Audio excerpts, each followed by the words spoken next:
Hello and welcome everyone. This is Professor Siddharth Surana. I hope you guys are doing good. मैं तो हमेशा मस्ती रहता हूँ. Is my sound clear? Clearly audible? Is my handsome face clearly visible? चलिए. Excellent. Let's go ahead. We are in the last part of our chapter, Introduction. Last part of Introduction. We are doing tax rates. The other things that we did in introduction will not be asked in exam, but this will be tested in exam. Under tax rates, we got done with the old tax rates of all assessees, except of course firms and companies, which will be done in their respective chapters. Otherwise, we are done with all rates under the old regime, including rebate, surcharge, HEC. Yes or no? Then we came to the new taxation regime, where altogether there are 4 sections: 115, BAA, BAB, BAC and BAD. In that BAA and BAB are sections which are applicable for companies, and we will be learning them in MAT. We are not learning them now. Right now we are learning only BAC, BAD, which are applicable for individual HUF and cooperative society respectively. But in all these 4 sections there are certain common points. So we can learn the common points at least right now, and then specifically we will learn BAC, BAD. What are the 6 common points? They're very important, because this will affect your tax calculation, this will affect your final answer, and of course the marks that you score. There are some common points. In all the sections of new taxation regime, they are going to reduce the tax rates compared to the old regime. Correct or no? But in order to get this reduction in rate, you will have to forego certain tax benefits, certain exemptions, certain deductions. You will have to forego them, and accordingly your taxable income will increase. Hello?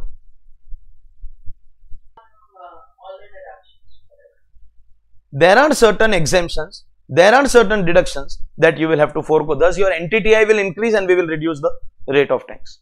What are the other points to be noted? The new regime is optional, so you can continue in the old regime. In fact, that option will be available only if you exercise it on or before the due date of return filing. So, if you do not select the new regime before the due date of return filing, by default, you will be covered under old regime. New regime you have to exercise before the due date of return filing. One hidden advantage which nobody talks about, that under the new regime, for companies minimum alternate tax and for other assessees alternate minimum tax, which is applicable in the old regime, it will not be applicable. Those taxes are not applicable in the new regime, MAT AMT. Lastly, this will also affect your calculation. Even when you go under new regime, if there is any income which is chargeable to tax at a special rate, and special rate will continue to apply. So, you have to still segregate your income, special income at special rate, and for the normal income you can decide old regime will be applicable or new regime will be applicable. These points are common in BAA, BAB, BAC, BAD, all the sections.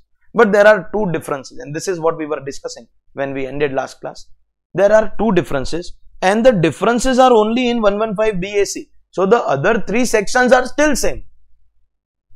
These 2 differences are only in which section?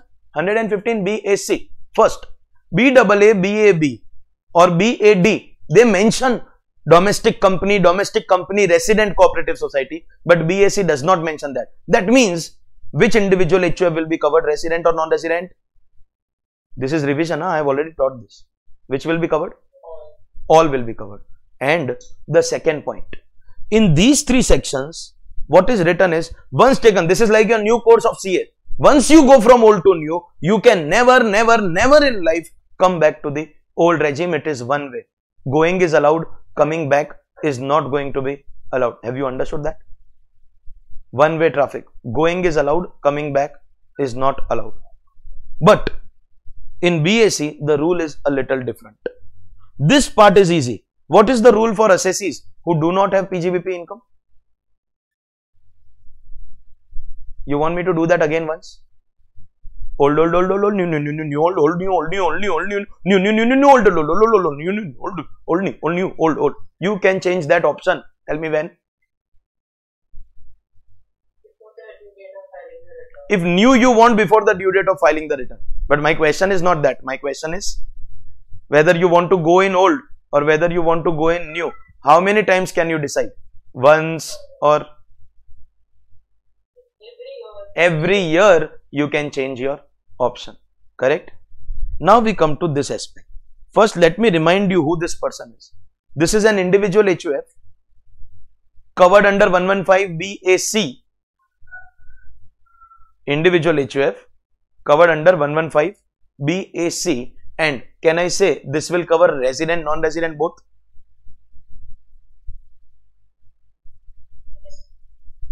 Those who have PGBP income, what is the rule?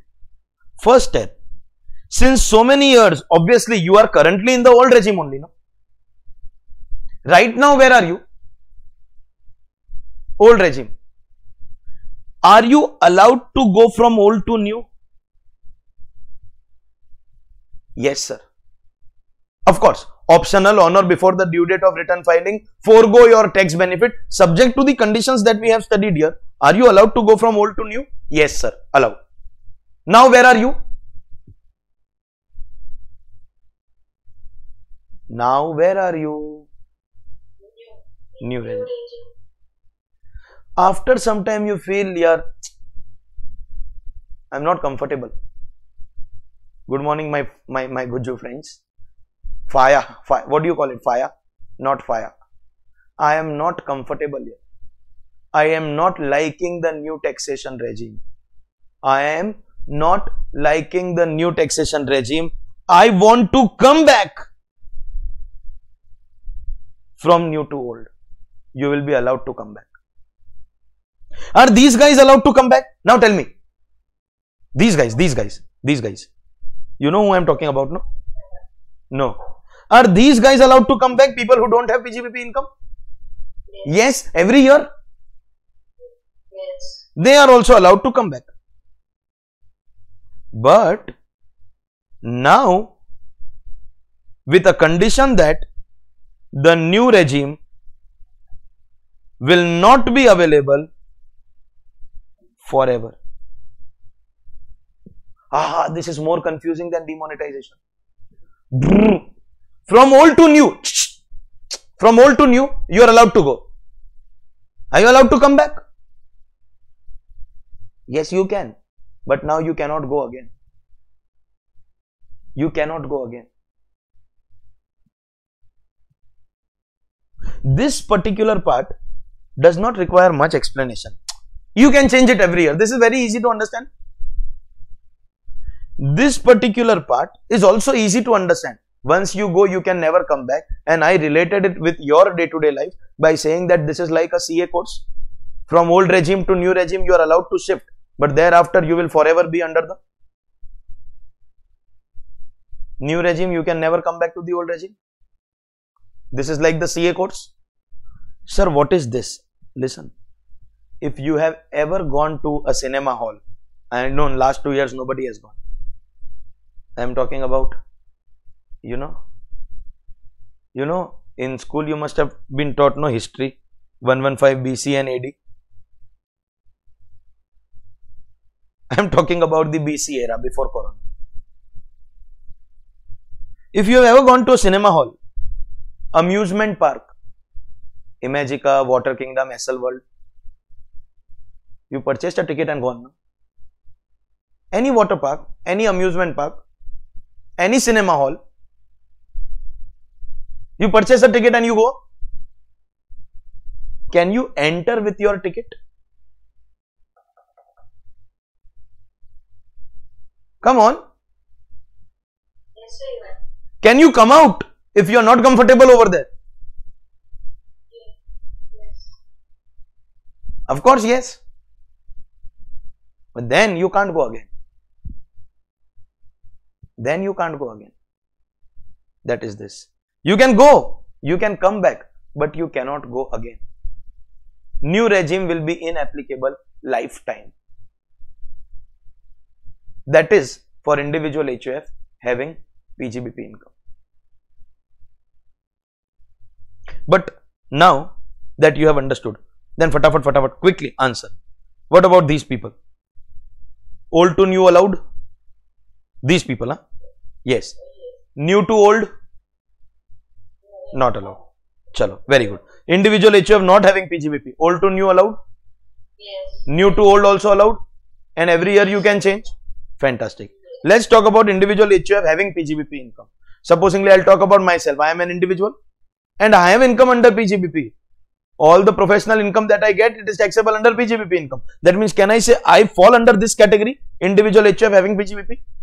Right now I am in the old regime. Can I go to the new regime? I am asking you. Yes. Yes. Once I am in the new regime and I am uncomfortable out there, can I come back from the new regime to the old regime? Yes. Yes, I can come back from the old regime to the new, from the new to the old regime. After some time, I want to go back to the new regime again. You cannot. No. That means you all have understood. After you come out, you can't go in again. But listen, there is one thing which is common between a chartered accountant and you have heard of Baba log, Babas, Nirmal Baba, Radhe Ma, Gurmeet Ram Rahim, Asaram Bapu. You heard about these guys? There is one thing common between chartered accountants and these people. That people will come and touch your feet and ask for solutions to all problems in life. Babaji, give us a solution.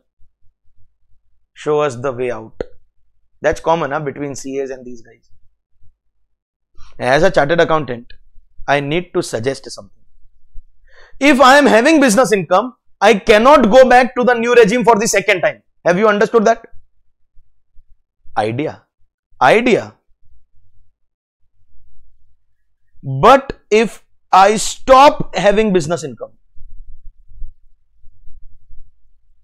so do one thing, make your wife or your spouse the proprietor of your business and you become a salaried employee. In that case, you know what will happen?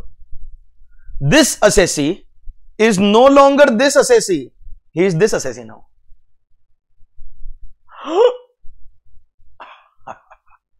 You understood? And once you become this assessee, what is the rule for old regime, new regime? Every year you can change every year, no? Arey, have you understood? Huh? Yes, Wife is PGBP, no? But you and wife are different assessees, no? Husband and wife are different assessees, no? Understood? You can make your HUF the proprietor of the business. You can open a company and become shareholders and directors of the company. And you take salary from there, managerial remuneration from there. You will not have income under the head profits and gains of business or profession. Then you fall in this category. So listen step by step. Individual HUF having business income. Old to new allowed. Just tell me whether you have understood or not. Yes or no. Old to new allowed. Coming back from new to old allowed. But then going again in new not allowed unless you stop having PGBP. Then you will fall in the other category where you can change the option every year. These two things. First, applicable to non-residents also. And second, the option to change year on year basis and year at least one time basis is available only in 115 BAC. As far as these three sections are concerned, they are sorted very, very clear in life. First, they are mentioning domestic company or resident cooperative society. And second, they are clearly mentioning option once exercised can never be changed ever again in life. You continue to remain in the new regime lifetime. Coming back to old regime is not allowed. Of course, sir, there is a solution. Dissolve this company, dissolve this cooperative society and form a new company, new cooperative society. That's a different, then you become a new assessee altogether. That option is always going to be there. Okay. But then you have to check whether going back in the old regime is so useful that it makes sense to dissolve a going concern and do all the legal formalities and reopen a company. It will involve huge effort as well as overhead cost. So does it make sense to do it? That's your choice. So that thing called relevant costing. You all have studied costing, marginal costing, decision making, whether I should do this business or not do this business, whether I should do this activity or not do this activity, what are the benefits that I will get and what are the expenses that I will incur. If the cost benefit ratio is allowing you to do that, then you can dissolve this company and society and form a new one. But in the existing company, once you go in new, you can never come back in old. The section is very, very clear out here. Have you understood the two differences which exist only in 115 Yes. BAC? It does not exist anywhere else in these three sections. And of course, these 6 are common. Even in 115 BAC, these rules are applicable. And anyways, now we are going to learn only 2 sections. As a part of the agenda of this particular chapter, we have got only 2 sections. What are the 2 sections that we are going to learn here? 115.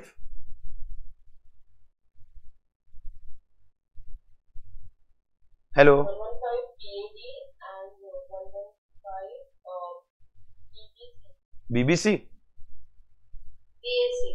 115 BAC and BAD are the 2 sections that we are learning here in this chapter. Now we will learn those provisions and we will conclude our chapter. Finishing BAC BAD will also mark completion of our first chapter, introduction, and then time will come for core taxation knowledge, of course.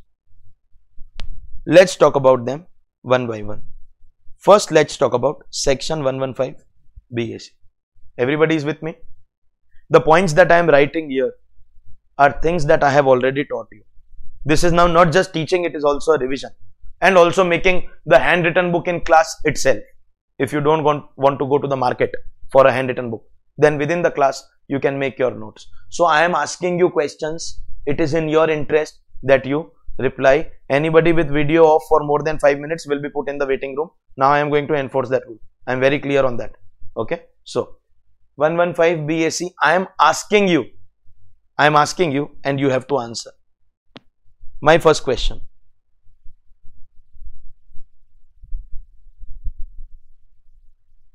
We have discussed this, huh? Which individual HUF? Because this is the only section where they have not mentioned domestic or resident, something like that. Are yes or no? Yes, sir. This is the only section where they have not mentioned anything like that. Correct? So, we are going to cover resident as well as non-resident. Second point. New taxation regime is compulsory or optional? Optional.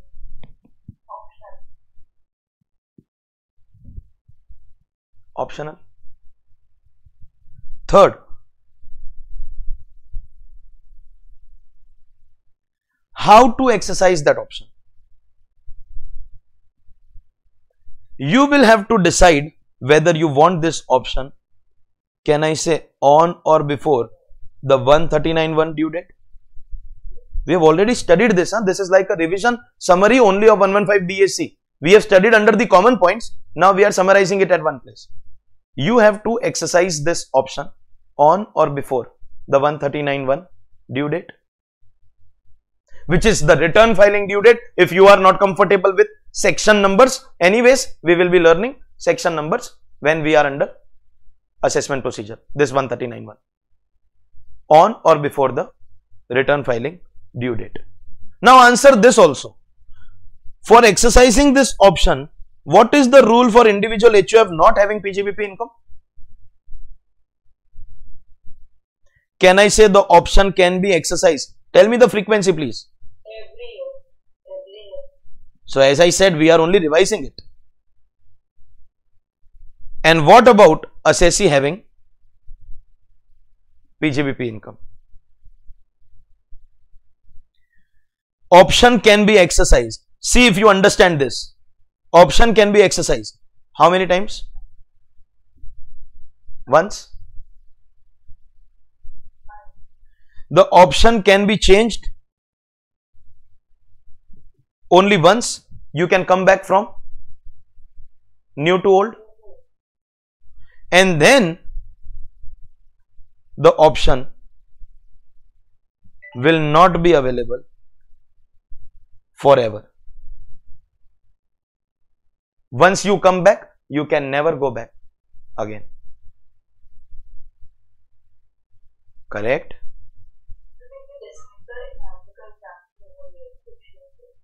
Of course. This is the Imagica example.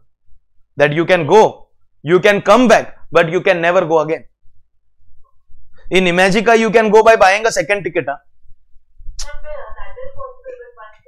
No. So here, what is your second ticket? Stop having PGBP. Stop having PGBP. Stop earning business income, start having salary income or rental income, something like that. Make someone else the proprietor of your business. Open a company or a firm where you are not having PGBP. Understood? You can mention that if you want.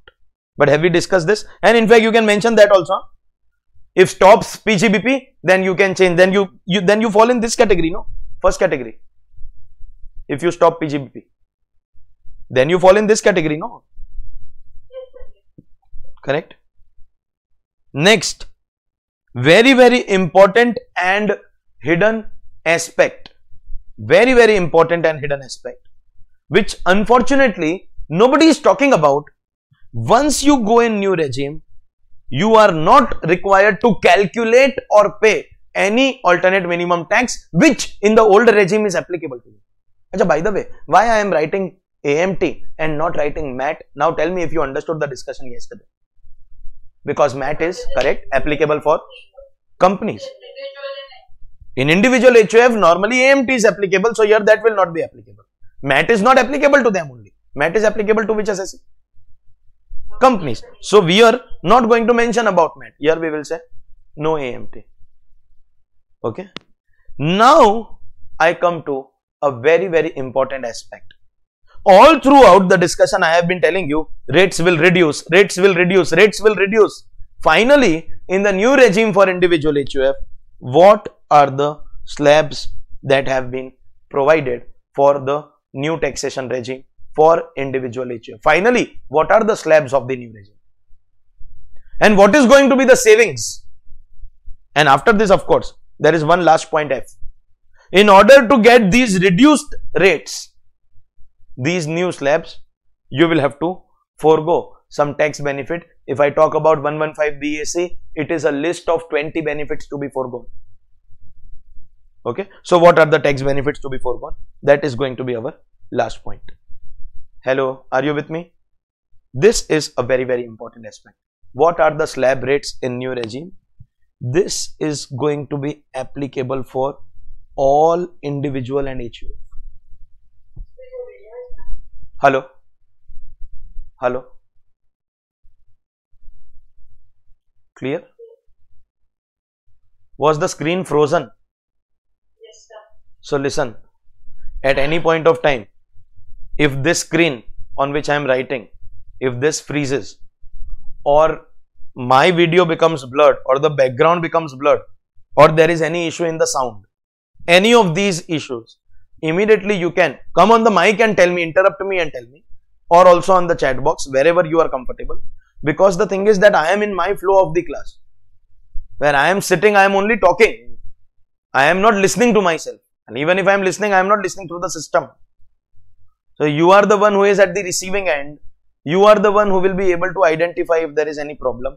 Immediately tell me if there is any problem. So I will rectify. It should not be this way that I have spoken for 10 minutes and you have not heard only anything because my mic was off. So immediately tell me. Okay. Thank you for notifying. These slabs are applicable for all individual HUF. So please pay very careful attention. In the old regime, do you remember individuals are classified in 3 categories? Resident 60 years and resident 80 years had reduced the tax rates. They already had higher basic exemption limit. First thing that you have to note here is all individual and HUF same rates. That means senior citizens will not have any extra benefit in the new regime. Same rates will be applicable for everyone. Same rates. First be clear about that. So if ever you are solving any sum, please pay attention. And the assessee senior citizen. You calculate tax as per old regime, their tax will be different from normal individuals.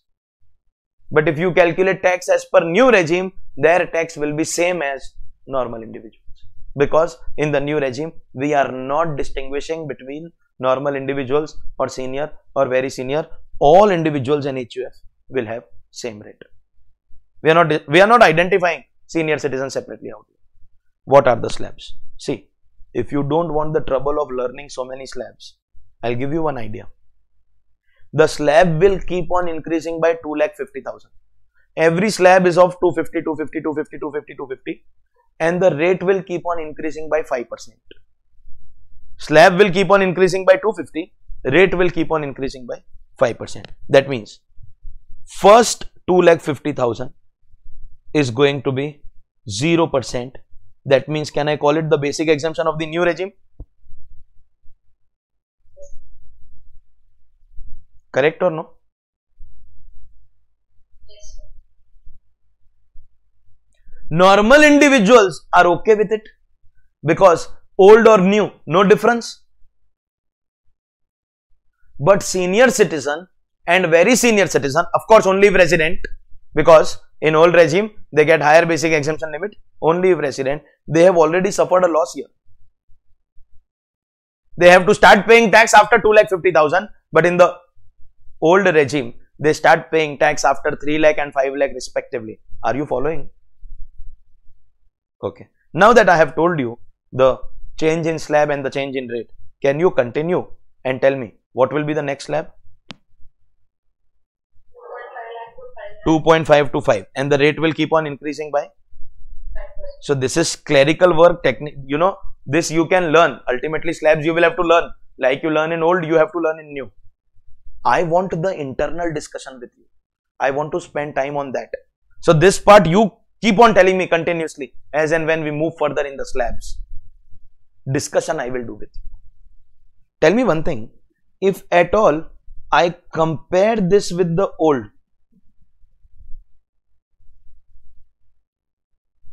for now the normal individuals, do you understand?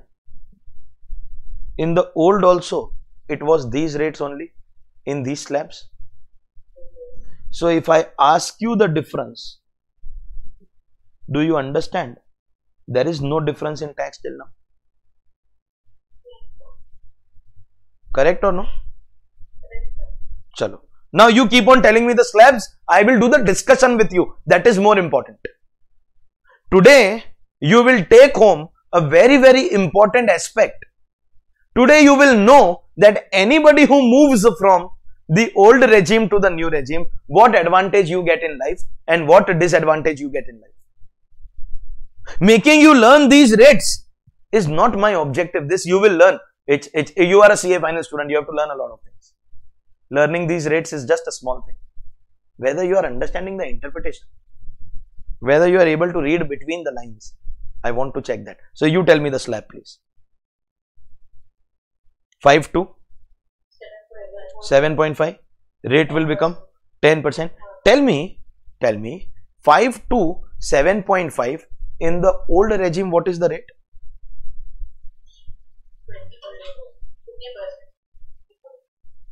20%. In fact, till 10 lakh it is 20%.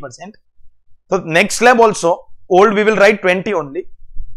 But if I talk about till 750, do you understand? That means in the new regime, I am going to save 10%. You agree with that?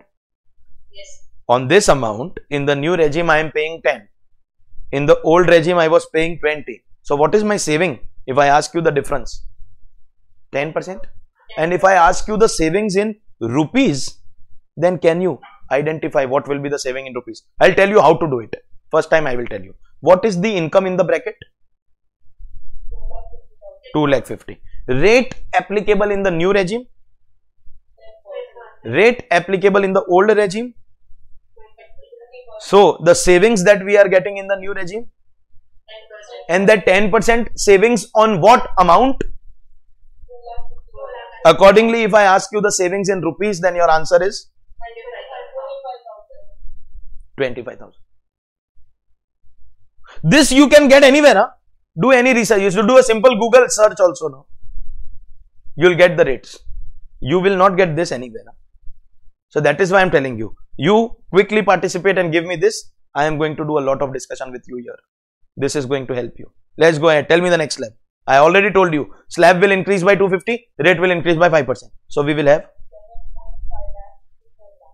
rate. Now tell me the rate in old regime for this bracket. 20. What is my savings in percentage?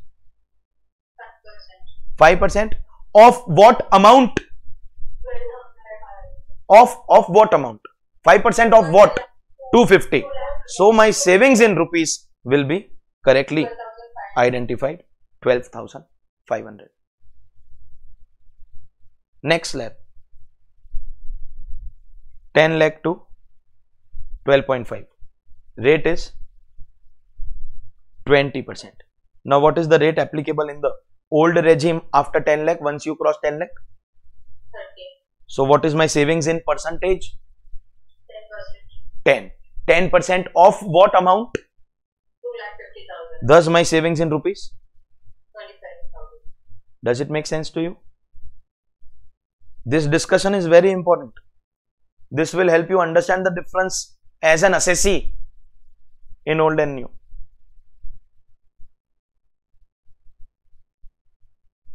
$12.5 to 15 lakh, 25%. Rate in old? 30.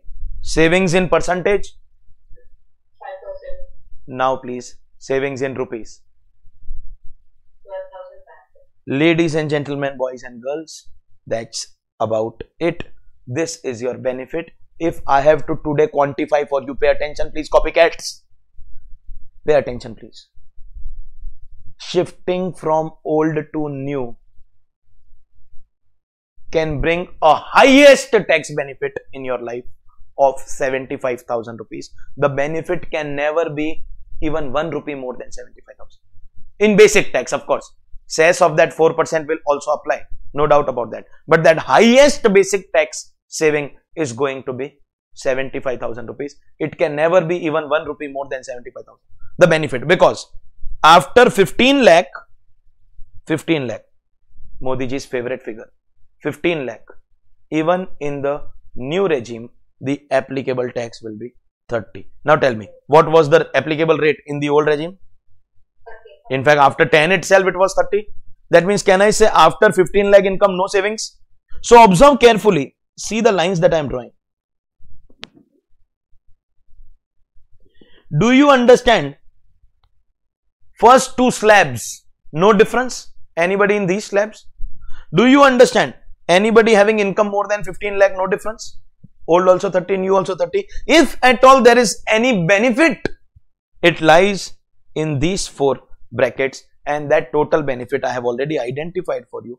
That total benefit will be a maximum of 75,000 rupees. 75,000 rupees.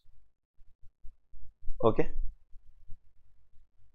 And now if I have to teach you calculation of tax under section 115 BAC. So let's calculate in all these brackets what will be our tax liability. For example, in old we do know 0 to 250 is 0 to 250. 0 to 250, 0%, so no tax. 250 to 5 lakh, 5%, so 12,500. 5 lakh to 10 lakh, 20%, so 1 lakh. Do you remember we have learned a few figures up to 10 lakh fixed tax? Tell me, for category A individual, how much was the fixed tax? For category B individual? And for category C individual? And thus whenever we have to calculate tax, how do we do it? Income excess of 10 lakh into 30% plus that fixed amount of tax to save our time, energy, effort, everything. Same thing we will learn here also. But that fixed amount will come at 15 lakh rupees. Do you understand that? Because here it is after 15 lakh everything will go in 30.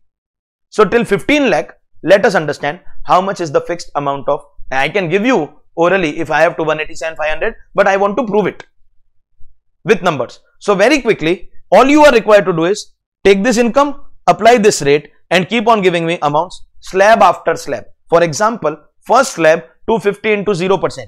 Can I say we will get 0 tax? Yes, sir. In old also we get 0 tax, and thus the difference is 0.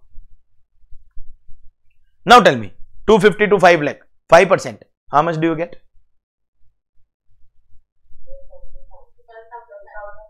12,500. 5 lakh to 750.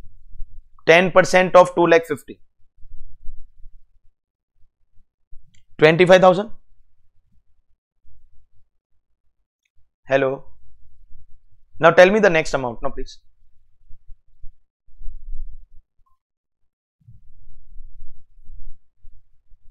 Now go and search for your calculator. Open your cupboard. If you have little maths in your brain, no? Slab is fixed 250. Rate is increasing by 5%. That means the amount will keep on increasing by 12,500 every time. Okay. But if you are not, sir, I had taken SP. Okay. Then you calculate and tell me, please. Next is, and of course, thereafter, after 15 lakh, it can be any amount, no? Fixed tax can be applicable only till 15 lakh. Like in the old regime, fixed tax is applicable till 10 lakh. Accordingly, what is, if I ask you, the total at your NTTI of 15 lakh? 1 lakh? So listen. Now listen. Just tell me yes or no after this. Whenever you are calculating tax as per new regime, what will you do? Take NTTI on your calculator. 40 lakh, 50 lakh, 1 crore, 2 crore, whatever it is. Subtract this time 15 lakh. Like in the old regime, you subtract 10 lakh. This time you will subtract what? 15 lakh. After subtracting 15 lakh, what will you apply the rate on that excess over 15 lakh? 30%. And then add a tax of 1,87,500. That is the tax for income up to rupees 15 lakh. 187,500. Understood? Like in the old regime, you add 1,12,500, 1,10,000 and 1 lakh respectively for the three categories. Here it will be 187,500. Achha, by the way, here if the assessee is resident 60 years, then how much you will add? How much fixed tax till 15 lakh? 187,500. Resident 80 years, still 187,500. HUF, still 187,500. Fixed amount of tax at 15 lakh rupees. And what is the highest savings between old and new? Let me prove that one more time. I have already proven that here.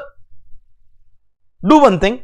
Tell me, in old regime, what is the tax at 15 lakh rupees? We have got 1,12,500 till 10 lakh. And the remaining 5 lakh will be taxable at a rate of? So that is going to be 1 lakh. So what is the total tax in the old regime? At 15 lakh rupees, total tax is 262,500. In the new regime, at 15 lakh rupees, the total tax is? 187. And the difference is? And the difference is? The difference between these two amounts is? And it is this 75. That's the only difference between old and new regime. If you are ever asked a question, what is the highest tax saving possible from old regime to new regime? The answer is 75,000 rupees, not a single rupee more than that.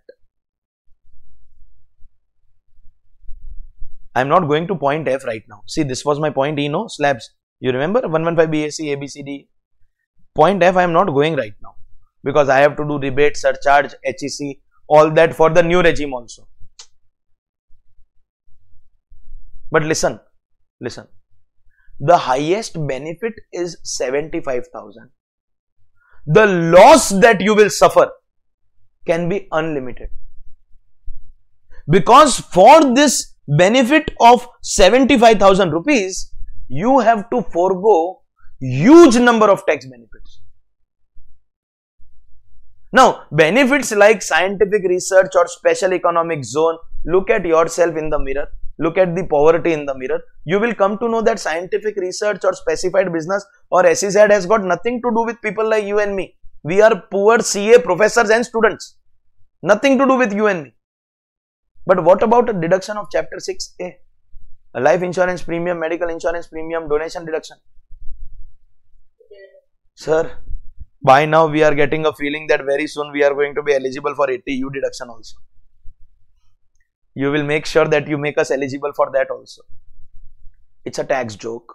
You will take some time to understand that. Sir, in the new regime, you are not eligible for any of this. And the amount of these deductions can be huge. And I am only talking about Chapter 6A. Chapter 6A is just 1 out of 20. So what will happen? You will deny Chapter 6A benefit. You will deny some other exemption, deductions, everything. Accordingly, can I say your NTTI will increase. The increase can be unlimited. It can increase by 1 crore, 5 crore, 10 crore, any amount. And then even if you apply the reduced rate of tax, the highest savings possible is 75,000 rupees. But the loss, I am saying one sentence, the highest tax benefit possible in new regime is 75,000, but the loss can be unlimited. It depends on how many deductions I have to forego for the purpose of being eligible. Today I would like to say one thing very clear.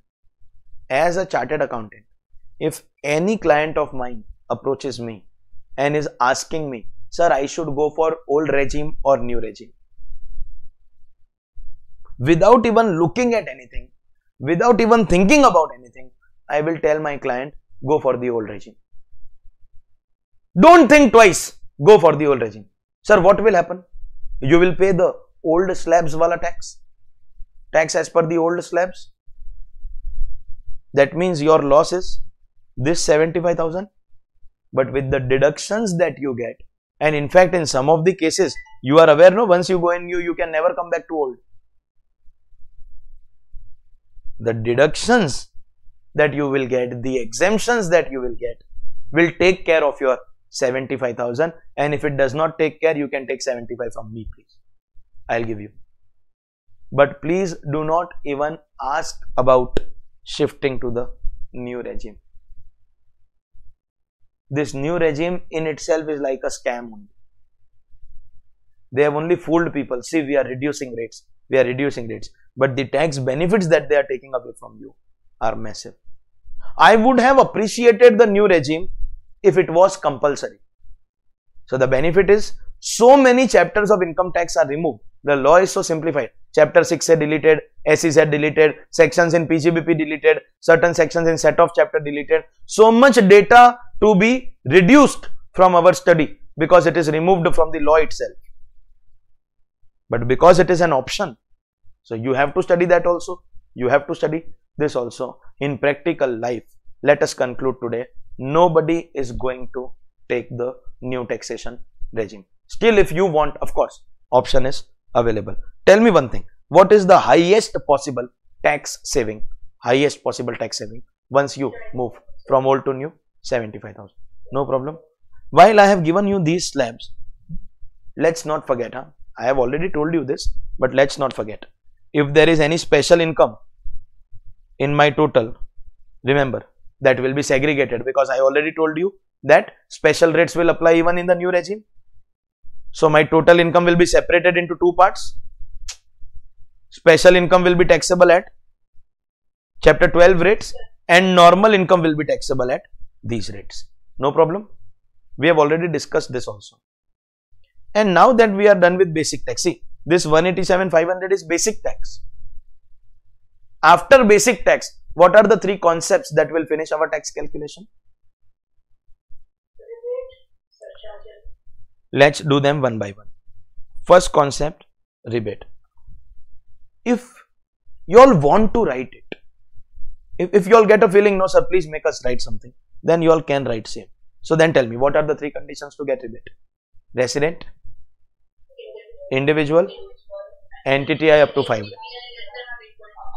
Means 115 BAC will cover resident, non-resident both, but rebate will be given only to resident, only to individual.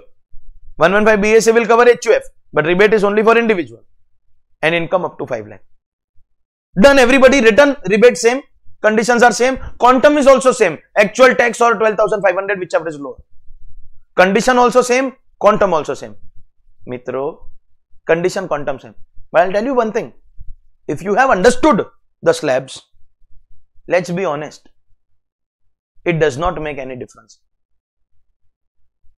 Because for rebate to be applicable, the assessee has to be falling here. Once you go here, the rebate is not applicable only. Tell me yes or no. And if your income level is up to here, that means can I say old rate and new rate is same for you? There is no difference. And when the rate is same, you are an idiot if you have come in the new regime.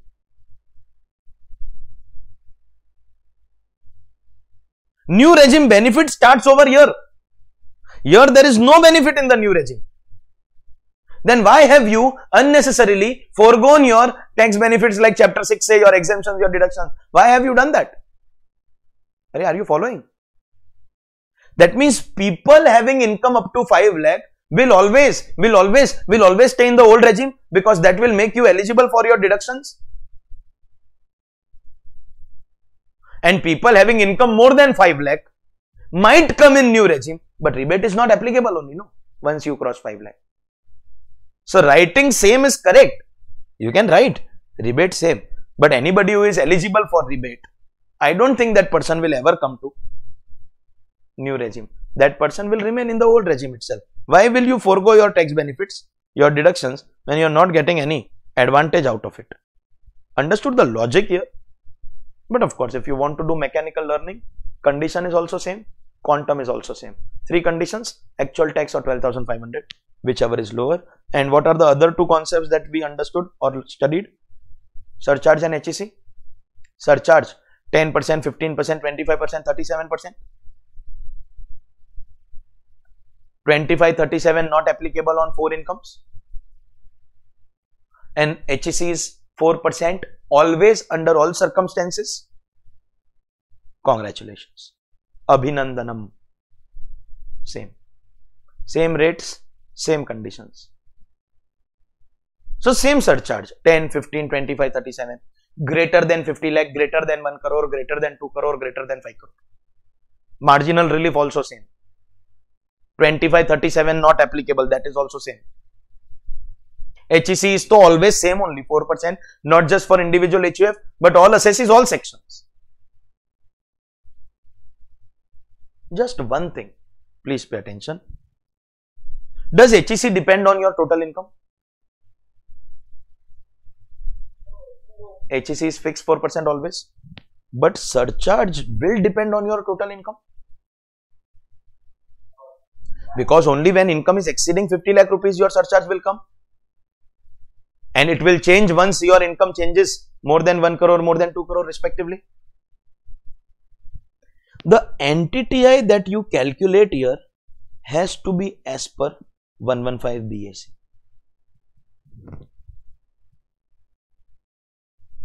Huh? Sir, what sir? Listen, just pay attention. You will understand what I am saying. Just tell me yes or no. If you have understood, if you have not understood, I will explain immediately. Just tell me yes or no. The taxable income in the new regime, that is 115 BAC, will be higher than the taxable income in the old regime.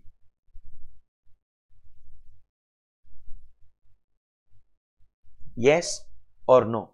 If you don't understand this line, then you will never understand what I have written here. So if you don't understand, you tell me now. I am repeating the line. The taxable income as per 115 BAC, new regime, will be higher than the taxable income as per the old regime. Why? Yes, sir. Why? Because of the forego. Because here you are not getting deductions, your exemptions. If you lose all that, your income will be higher. So is it possible that in the old regime I have taken some deductions and my income is coming to 45 lakh rupees, then there will be no surcharge over there? But when I leave those deductions, they were a total of 10 lakh rupees. Then what will be my NTTI as per the new regime? Instead of 45, it will become 55. And then surcharge will be applicable because the NTTI as per new regime is exceeding the surcharge criteria. So the rates are same 10, 15, 25, 37, but the NTTI after foregoing the tax benefits, the NTTI as per the new regime has to be checked for the purpose of giving the surcharge here, applying the surcharge here.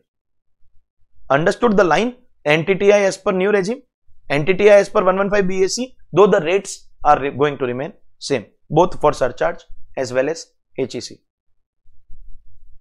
And this will bring me to the last point. Last point, which will not be possible for me to teach now, or even if I teach, because I know everything, you will not understand at all, because this is not just a point. These are our upcoming chapters. A list of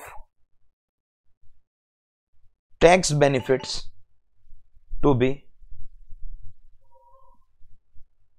foregone. When? If you decide to opt for 115 BAC, that is the new regime, you will have to forego a long list of tax benefits. They are total 20. How many? 20. And it is just a list. 1, 2, 3, 4, 5, 6, 7, 8, 9, 10, 11, 12. It is just a list. You just, if you want to make your handwritten book, just copy this from the textbook, because this list, listen to me carefully, in the textbook and in the handwritten book is going to be same. There is no difference. You have to write all the points. You leave 25 lines for this. For writing 20 points, you will need 25 lines. Some of them are a little big. So then you can fill up this data when you sit down for revision. And that will also complete your handwritten book. Point is that I can right now only write them 1, 2, 3, 4, and I know as and when I am writing, you are also taking it down. But blindly writing them is not going to help, because you are not going to understand any of them. Most of them, in fact. They are saying you will not get SEZ deduction. That means, can I say you will have to forego that deduction? But you don't know what is SEZ. There is a point which is saying scientific research benefit not allowed. You don't know what is the benefit. How will you know what is the loss by foregoing it? Specified business deduction not allowed. Additional depreciation deduction not allowed. 30 to 80 deduction. Sir, I am not aware only of these points. Ladies and gentlemen, this is one more warning. Please make sure that you don't stop attending class when we are doing volume 3. That is the IPCC intermediate portion, because if I have to mention, there are 7 points from PGBP, about 4 points from salary, 4 or 5 points from salary, 1 point from house property, 1 point from set off and carry forward of losses, 1 point from clubbing of income, 2 points from income from other sources. Entire chapter 6 deduction, I have been continuously telling you that capital gain is the only head of income from which there is no point over here. Capital gain is the only head. Otherwise, salary, house property, PGBP, other sources, clubbing, set of deductions, all chapters except capital gains, you have to forego some benefit or the other. So I will take you to that list directly from the book. I will tell you these are the benefits that have to be foregone. I'll try to explain to the extent possible right now. And I give you the disclaimer at the outset. It is possible that some of those things you will not understand right now, because you don't know that section of PGBP, or you don't know that section of clubbing or set off or IFOS to understand what is happening here. But there is one thing common in all these 20 points that is relevant for you to understand right now. If you understand that, my purpose is actually achieved. All these points are a kind of exemption or deduction, a subtraction, a reduction in your NTTI. So if at all you are in the old regime, you take this benefit, and what do you do with your total taxable income in the old regime when you avail this benefit? What happens to your income? It reduces. Perfect. In the new regime, you will not get this, and thus what will happen to your income? It will increase. And on that increased income, you have to pay tax at these rates. Savings can be maximum 75,000, but the loss will depend on what is the amount of these benefits. And you don't have to check one of them. What is the total of the 20 benefits that you are foregoing, which can be crores of rupees. and thus we do not advise new regime to anyone.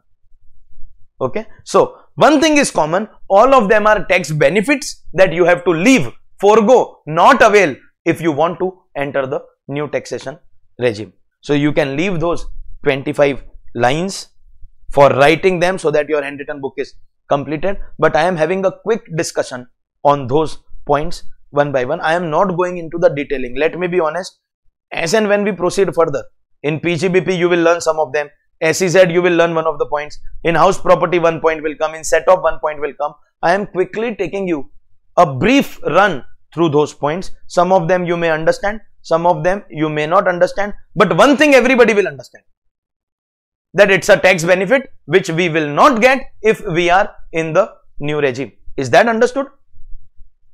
Let's see what are those benefits. You all have left space, no, for copying part? I'll show you those benefits. So basically this is the handwritten book that I am talking about, I was talking about. See, data is that only. You see marginal relief calculation. The same example we have taken in class also. 30, 93, 32, 36. The only thing is that the presentation here is better.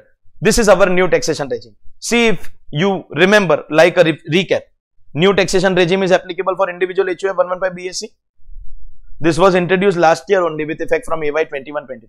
So whenever there is an amendment, that amendment is always put in red color. Section number is put in green color.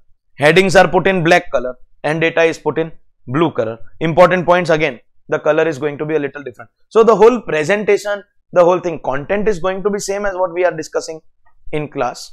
Some of the examples that I give you orally in class, I am going to incorporate here. Some memes, might to make the book a little interesting and funny. The memes may be incorporated here, but content wise it is same as what we are doing in classroom. So all those students who are taking down the notes in class itself or staying back after class and taking the screenshots and then later on revising and completing the notes are not going to need this book. Just see whether you are understanding. Have we already discussed that this is optional? These are the rates, slabs and the rates. You are not going to have AMT, but surcharge will be applicable, cess will be applicable, and special rates of chapter 12 will be applicable. We have discussed this. When we are applying surcharge, NTTI will be calculated as per new regime. We have also discussed this. How to exercise the option for assessee not having PGBP. Now you tell me, what is the rule? Every year. For assessee having business profession, can be exercised one, change once, and you stop having PGBP, then you will fall in this category. We have discussed all this, no? This is the only point that I was talking. So do you see, this is a list of 20 points, a long list of 20 points. And most of these sections, in fact, all of these sections are sections of some other chapter. These are sections of salary chapter. These are all sections of PGBP chapter. Then we have got chapter 6 deduction, we have got a section from IFOS, we have got a section from clubbing of income. You may not understand these points right now, but what you need to only understand right now is that these are tax benefits available if you take which regime? Old. And not available if you take. For the time being, that much is good enough. Are you following? So let me very quickly take you to this list. Even if you don't understand any of these points in detail, in depth, in specific, you give yourself the benefit of doubt, because I have given you the disclaimer. Before I finish your portion, you will understand all the points. Okay, let's see. There is a section 10.5 in which you get leave travel concession. If you want to go on a holiday with your family, you can go twice in a span of 4 years. 2 holidays in a 4-year period. And your boss will give you tickets, money for buying tickets. So the money that your boss will give, or the amount that you spend for your ticket, say boss gives you 10,000 and the ticket is of 12,000. What is lower of the two? Whichever is lower, 10,000. And if it is other way around, boss is giving you 12, but ticket is only of 10. Whichever is lower, amount received from employer or amount spent for buying the ticket, whichever is lower is an exemption available under section 10.5. Cost of ticket for going on a picnic with your family twice in a block of 4 years. It's an exemption. So even if you don't know what is calculation of 10(5), though I have orally told you, money received from employer or money spent to buy the ticket, whichever is lower. Do you understand it is an exemption? The moment you see section 10, no, you start dancing. Section 10 means exempt income. What does an exempt income do to your total taxable income? If a particular thing is exempt, what will it do to your income? It reduces your interest. But this benefit will not be available if you are in the new regime. That means exemption of section 10(5) has to be foregone. That is the list that we are doing. Are you following now what is happening here? Okay. So now let's see what is the next point, one by one. Next, section 10(13)(a), we get an exemption of house rent allowance. Listen, supposingly your boss is giving you money to pay rent of your house. You're living in a city like Mumbai. Housing is very expensive. And then if you sleep on the footpath, then superstars, film stars will come and kill you. So staying in a rented house, and for paying that rent your boss is giving you money. That means, can I say the money received is the allowance that you are getting? House rent allowance. From that allowance, there is an exemption under 10(13). Section 10 means what? Exemption. What is this exemption? Whichever is lowest, three amounts. Actual HRA received from employer, or second calculation will be 50% of salary in metro cities, Mumbai, Chennai, Delhi, Kolkata, or 40% of salary in other cities. And third, rent paid minus 10% of salary. Out of the three, whichever is lowest is going to be an exemption under 10(13)(a). Actual HRA, 50 or 40% of salary depending upon location of the house, rent paid minus 10% of salary, whichever is lowest. Take this exemption, pay as per old. Forgo the exemption, pay as per new. Currently, you need to understand that much. Only that much.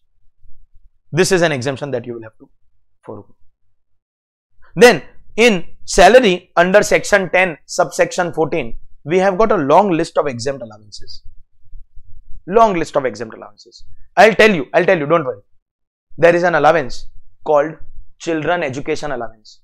100 rupees per month for maximum 2 children. You get an exemption. Children hostel allowance. 300 rupees per month for maximum 2 children. Transport allowance for normal employees 1600 rupees per month, and for disabled handicapped employees 3200 rupees per month. Exemption is allowed. Tribal area allowance 200 rupees per month. Exemption is allowed. These are prescribed exemptions under 10(14). What will all these exemptions do to your income? Reduce your tax liability, reduce your total income, pay tax as per old regime. Don't take these exemptions, increase your income, pay tax as per new regime. Now you are getting an idea of what is happening here. In this, there are some exceptions. There are some exceptions. That means these benefits are going to be allowed even in 115 BAC. Normally, you will not get benefits, no? But what do you mean by the word exception? These benefits can be taken even in the new regime. So, children education allowance, children hostel allowance, tribal area allowance, all that is not going to be available in new regime. Forgo it. But 4 benefits will be allowed. Let's understand them one by one. First benefit. Transport allowance for Divyang employee. See, this was a word coined by Prime Minister. He said, calling someone handicapped or disabled is disrespect. So, he gave a name here, Divyang. Their transport allowance exemption is 3200 rupees per month. What is the exemption available for normal employees, non-handicapped, non-Divyang? 1600 rupees per month. And what is the benefit available to handicapped, disabled, Divyang employees? 3200 rupees per month. The normal employees will not get that exemption in the new regime. Old regime, let us be clear, old regime you can take all the benefits. In new regime you have to forgo benefit. Normal employee will forego the benefit. Divyang employee, we don't want to do injustice. We don't want to be unfair. And thus, the Divyang employee, the handicapped employee can avail the benefit even in the new regime. Now you are understanding what is the meaning of exception? That these 4 benefits will be allowed even in the new regime. Right now we have discussed one of them. Which one? Transport allowance. For which employee? Tell me one thing. Can normal employee take transport allowance in old regime? Yes. Yes. And handicapped employee in old regime? Yes. See, old regime everyone can take everything. Let's come to the new regime. Can normal employee take transport allowance benefit? No. Can handicapped employee take transport allowance benefit? Yes. Yes. Are you understood? Second. My video is perfect. Your network will be imperfect. I am clear, no? Everybody? Because if my video lags, no? I understand it in 1 second. Everybody freezes. I understand it with that. Okay. Second, conveyance allowance for performing office duties. If you don't have idea about this, no, that means you have missed something in your article life. Okay, if you don't know what is this, if you don't have idea about this, that means you are missing something in life.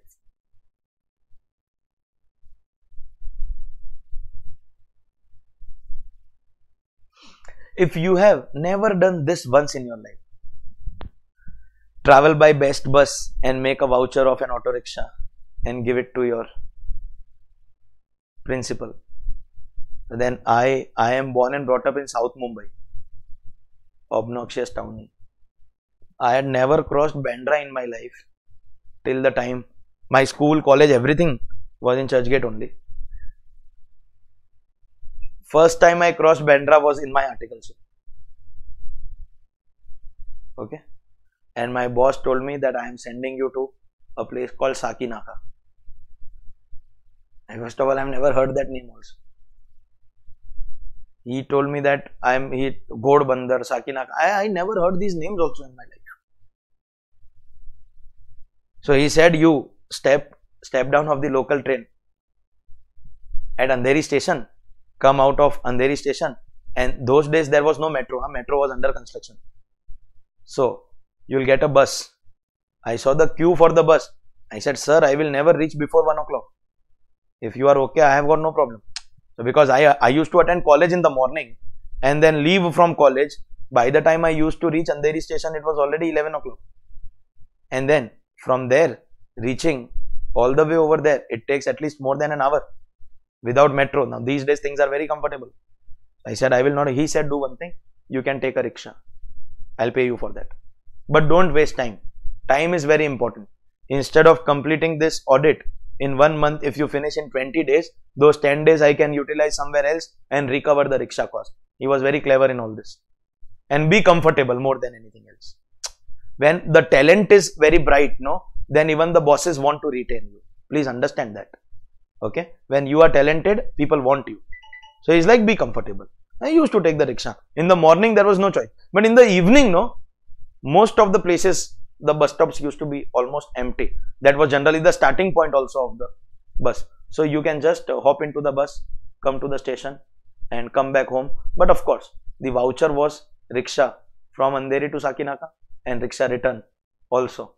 If you have never done this in your life, that means you have not taken only your articleship seriously. I think you need to start your articleship again from the first year. Some are like, sir, I will kill myself. But in this lifetime, I am definitely not doing my articleship again. Chalo, no problem. So you are very well aware of what is conveyance for office duties. Just let me tell you what is the exemption here. Just let me teach you this. Supposingly your boss is paying you 10,000 rupees. And from that 10,000 for traveling for office purposes, you have spent 8,000. That amount spent is exempt and the amount that you have pocketed, retained with you, the profit that you have earned in this, like my benefit, voucher of auto minus the amount spent for bus, the difference in my pocket, that is my taxable income. Amount received minus amount spent, is taxable. So what is the exemption? It's not a fixed amount like transport allowance 1600 or 3200, or like hostel allowance 100 rupees per month or 300 rupees per month, or education allowance 100 rupees per month. It is not a fixed amount. It will depend on the amount spent. Actually, generally what happens, bosses give us only what we spend, no? In general, that is what happens. First we spend, end of the month we make a voucher, and then they reimburse. But technically, if you have taken more than what you spend, that extra will be taxable. Is this understood? That means what is exemption? If you have to define the exemption under conveyance allowance, can I conclude expenditure equal to exemption?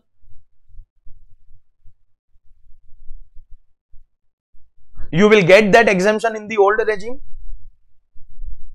You will also get it in the new regime, because ultimately you have spent that money from your pocket.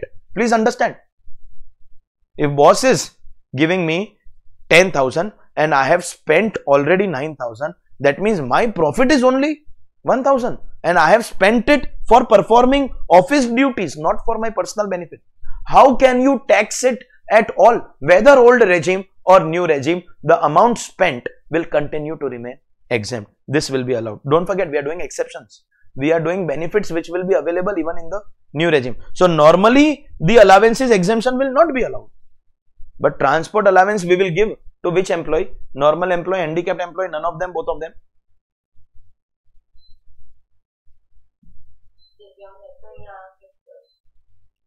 Conveyance allowance we are giving mainly because the amount is already spent by the employee. Followed? And the same thing is applicable for the next two also. Same logic is applicable. So if you've understood the logic, this will be very easy. Next point. Tour travel transfer. Listen, now all those people who work in audit, have you ever been sent for an outstation audit? Free trip, free picnic, free food.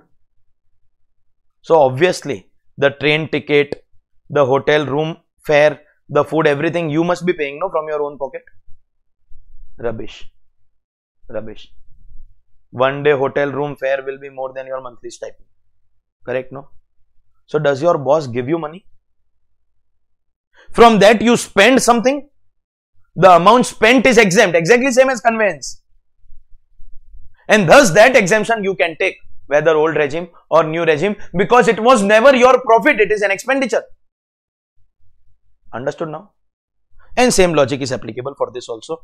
Daily allowance for absence from normal place of duty. Supposingly you are the manager in a multinational company in Mumbai. Suddenly one day your senior comes and tells you, the director of the company comes and tells you, yeah, the manager in Delhi has resigned and there is urgent work over there. You will have to go over there. It can be temporary or permanent. Say, let's assume temporary. You will have to go over there for 4 months. Now understand, your house is in Mumbai, your family is in Mumbai. In Mumbai, after office hours, when you come home, there is food already ready for you, home cooked food, and you have to eat it. But if you are working for a temporary period in Delhi, after office hours, wherever you go for food, you will have to pay and eat food. You understand? Your stay expense, your food expense, your local traveling expense. From wherever you are staying till your office, at least that distance which you have to travel on a daily basis, will all that be an expense that you will be incurring for that temporary assignment given by your employer? And for, of course, that he will give you some money, no? Daily allowance for absence from normal place of duty. Understood the meaning of this? Whatever you spend, once again, is exempt. And of course, that exemption has to be given to the employee, whether old regime or new regime. It is not going to make any difference. That is going to continue to be applicable. So there are 4 benefits which will be available even in the new regime. Out of the 4, 3 are expenditures. Tour travel transfer, absence from normal place of duty, and conveyance for office duties. These 3 are expenditure. So that will be allowed, whether old or new. And what is the only extra benefit available in the new regime? Transport allowance for Divyang employee, which is available in new regime only for Divyang employee, not available for normal. So in the old regime, you can take all the exemptions. In the new regime, you will have to leave all the exemptions except 4. Which are the 4 benefits which will be allowed? transport for Divyang, and these three where amount spent is equal to the exemption. Have you understood this? I was saying that I will not go into the depth, but I've ended up going into the, this is something that I cannot control myself in actually.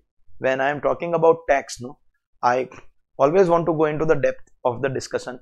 Every time I tell myself that not required, because of course salary may not come in our discussion because all the other provisions are anyways going to be discussed. They are our upcoming chapters. So all that I am discussing now will again possibly come again in our discussion, but somehow I cannot control myself. Okay, no problem. Let's go ahead. Once again, it's section 10. What do you mean by section 10? At least the moment you see section 10 in your life, no, you should start dancing as an assessee. It means that you are going to get some exemption. 10.17. Daily allowance and constituency allowance of MP and MLA. MP is member of parliament and MLA is member of legislative assembly. As an adult citizen of the country, if you don't know who is the MP from your area or the MLA from your area, then the joke is on you. You have got no right to make fun of the government or its governance. Since the time I have turned 18, there has not been a single election. Lok Sabha elections took place, I think 2009, 14, 19 thrice. Same state elections also. Maharashtra, I don't know whether you are aware, Maharashtra elections are always in the same year as Lok Sabha elections. So, thrice state elections took place. Local body, Municipal Corporation of Greater Mumbai, local elections took place thrice. 22 again we have MCGM elections. There has not been a single election where I have not done my duty. 100% record. And in fact, out of all the votes, only the first time I voted in my life, that candidate lost. Thereafter, whoever I vote for wins the election. So I know who is the MP from my area, member of parliament from South Mumbai, a gentleman called Mr. Arvind Sawant from Shiv Sena. You should know who is that person from your area, of course, because we are from different geographical locations. You should know who is that member of parliament from your area, for sure. Member of parliament means he is representing this area. South Mumbai has voted for Mr. Arvind Sawant. So when in the parliament there is voting on any issue, and when Mr. Arvind Sawant is voting for anything, it is not the vote of one individual. This is the vote of entire South Mumbai. I think in Navi Mumbai it is, who is it? Who is from Navi Mumbai? You don't know?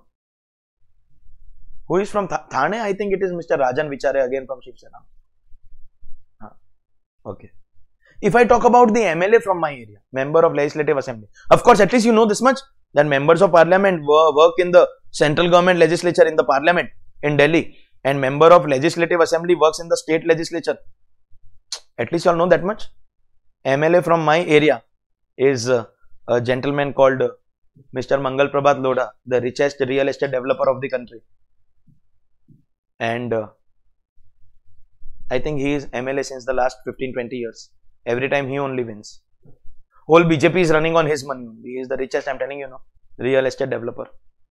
I think from Navi Mumbai it is, yes, rightly mentioned by one of the students, Mr. Ganesh Naik. Thane.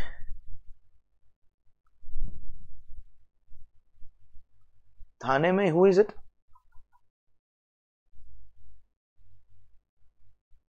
What is that guy of Shiv Sena who is under controversy? Enforcement Directorate is behind him.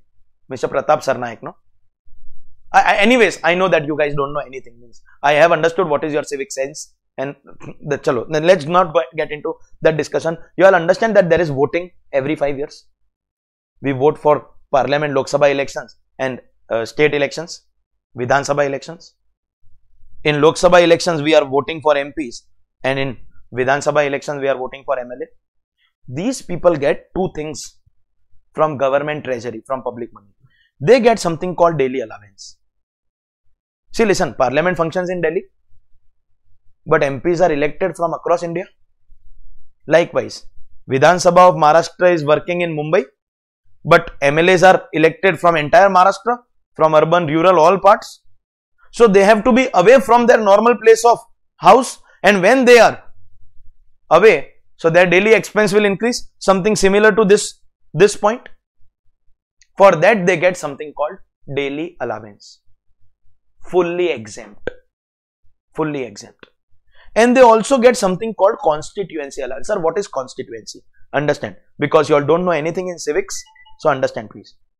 Constituency means that area from where you won election, the area of the people from where you have come to parliament, the area from where you got elected. For example, South Mumbai is the Lok Sabha constituency of Mr. Arvind Samant, or Malabar Hill is the Vidhan Sabha constituency of Mr. Mangal Prabhat Lodha. That area from where you win elections, you get something called constituency allowance to spend for the people of that area as a return gift. Many a times, if you will walk around the public places, you will find outside a garden there is a board that this garden was constructed with the fund provided by Member of Parliament Mr. XYZ or Member of Legislative Assembly Mr. ABC. This area has got CCTV cameras with the fund provided by Member of Parliament Mr. XYZ. So this constituency allowance is given to them. For what purposes? To spend for the people who voted for you. Are you following? Fully exempt. Mitro, whether they spend or they don't spend, fully exempt. So daily allowance is fully exempt, constituency allowance is fully exempt. Ladies and gentlemen, we are not learning exempt income chapter here. In all the discussion, don't forget, what are we actually talking about? This exemption which MPs and MLAs get, where? In the old regime, they will not get. Where? In the new regime. All throughout, don't forget that. Okay, these are tax benefits to be foregone when you decide to go for the new taxation regime. Are you with me? Let's go ahead. Section 10, dance. Section 10 means exempt income. Whenever there is income earned by a minor child, whenever there is income earned by minor child. For example, we have a minor child in class, Dheeraj. Minor child. He is a baby. He does not understand simple things. Okay. So listen. Income of minor child is not taxable for minor child. We all know. Income of minor child will be taxable in whose hands? In the hands of parent. Parent. Whoever has higher income. So where are we going to learn this point? In the chapter clubbing of income. That parent in whose hands we are including this income will get an exemption. Actual amount or 1500, whichever is lower. So if the income is 2000, exemption will be 1500, and if the income is 500, of course exemption will be 500. It cannot be negative, no. Actual income clubbed or 1500 per child, whichever is lower. Hello. That exemption will not be available if you go in new regime. At the end of the day, it is a tax benefit which you have to forego the moment you enter new taxation regime. That is what we are here to learn. Are you understanding that? Next, section 10 AA deduction. Now, I will not spend much time in discussing this point because this is our chapter 7. Chapter 7, if you check the index, most of you all have received the textbooks. The students who enrolled through the class, I have already sent it long time back, and the students who took individual admissions, the couriers are already sent. It's been 3-4 days. I think you all must have received, or if not received today, tomorrow you can expect it any point of time. Chapter 7 you can check in your index. Name of the chapter is only Special Economic Zones. So can I say we will learn the entire chapter, all the conditions and the deduction available in SEZ? Just understand this much. It's a tax benefit. So reduce income, pay tax as per old regime. Don't take the benefit, increase the income and pay tax as per, please complete, new regime. That is the list that we are doing. Currently that is what is relevant. Next, section 16. When we compute our income under the head salary, we get deductions. First, we get a standard deduction of actual salary or 50,000 rupees, whichever is lower. standard deduction. Then there is a deduction of entertainment allowance, available only if you are a government employee, otherwise not available. And there is a third deduction, professional tax, only if paid. Many a times when we get our monthly salary, professional tax is already deducted by our employer and paid to the government, so we by default take that benefit. Professional tax only if paid. Three benefits: standard deduction, actual salary or 50,000, whichever is lower; entertainment allowance only for government employees; professional tax on payment basis. These are three deductions which you will not get if you come on new regime. Ultimately these are tax benefits to be foregone. Next, in section 24B, now this is a deduction of house property. House property, you get interest deduction. There are two deductions. 24A is 30% standard deduction. Again, in house property also we get standard deduction 30%. And there is a second deduction, interest on borrowed money. Interest on borrowed money, which is available in 24B. If the house is, please pay attention now, if the house is a self-occupied property, that means a house that you have acquired for your own residence, there will not be any rental income that you will show from it. Still, assessees get interest deduction. Our government says we want to promote housing for all.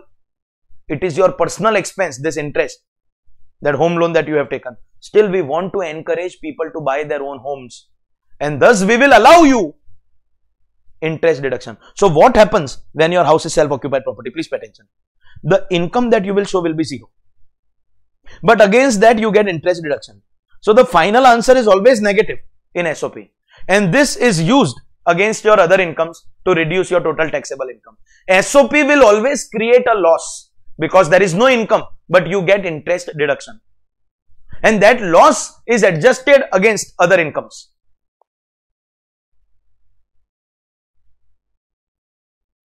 Not allowed in new regime. Interest on home loan of self-occupied property will not be allowed. But,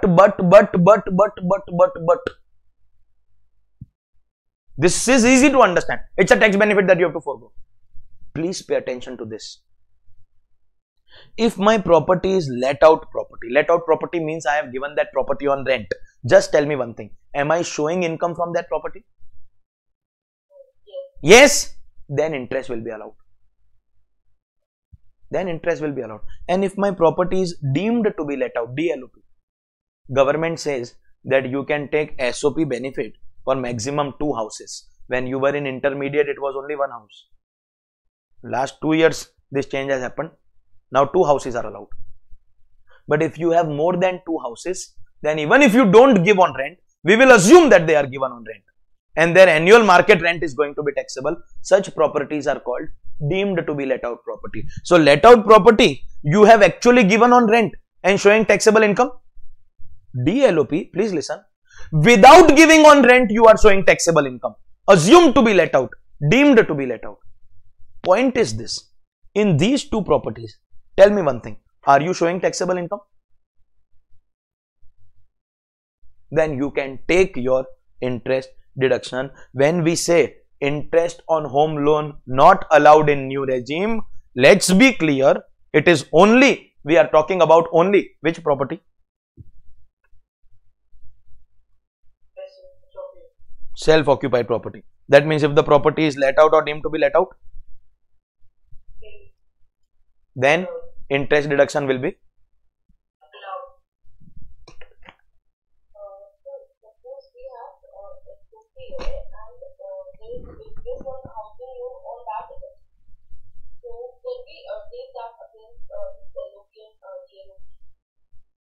how can you take the interest of one property against other property? You have to compute your house property income property by property. So you have house 1 which is SOP, house 2 which is LOP.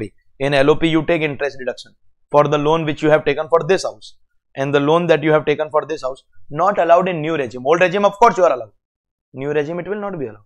Housing loans are never disbursed to the home buyer. This is practical knowledge. You may not have it because you have never purchased your own house till now, you are a student. When I approach a bank for a home loan, bank will check whether I am worthy of giving a loan, and that money won't be paid to me. They will directly pay it to the builder. So you need to know very clearly that this loan was for which property. And if it is SOP, then that interest will not be allowed in new regime. So, old regime everything allowed. New regime LOP, DLOP allowed. Only SOP not allowed. No problem. So, the loss that you were creating in SOP for reducing your other income cannot be created if you are going in new regime. Is that understood?